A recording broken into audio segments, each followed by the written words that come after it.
नमस्कार, मी सुनील बनसोडे आणि आपण पाहत आहात STV मराठी न्यूज। आजच्या महाराष्ट्र बुलेटिनमध्ये आपले स्वागत आहे।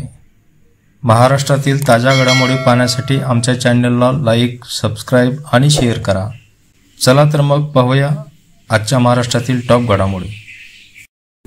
धाराशिव जिल्ह्यातून एक अत्यंत धक्कादायक गुन्हेगारी बातमी समोर आली आहे।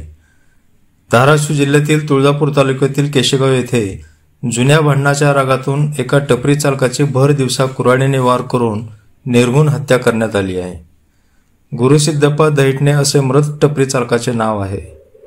मिळालेल्या माहितीनुसार मृत गुरुसिद्धप्पा आणि आरोपी निखिल कांबळे हा राहणार मूळचा पुणे येथील असून यांच्यात जुन्या वादातून जोरदार भांडण झाले।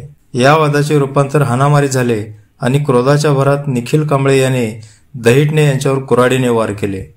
हा हल्ला एवढा गंभीर होता की दहिटणे यांचा जागीच मृत्यू झाला। या घटनेमुळे परिसरात तणावाचे वातावरण निर्माण झाले आहे। आरोपी निखिल कांबळे हत्येनंतर पुण्याकडे पळून जाण्याच्या प्रयत्नात होता, मात्र नळदुर्ग पोलिसांनी तातडीने कारवाई करत तांदळवाडी परिसरातून त्याला अवघ्या तासाभरात ताब्यात घेतले। पोलिसांनी आरोपीविरुद्ध खुनाचा गुन्हा दाखल केला आहे। या संपूर्ण घटनेचे CCTV फुटेज पोलिसांच्या हाती लागले असून या फुटेजच्या आधारे पुढील तपास सुरू आहे। भर दिवसा झालेल्या या घटनेमुळे केशेगावमध्ये भीतीचे वातावरण पसरले आहे।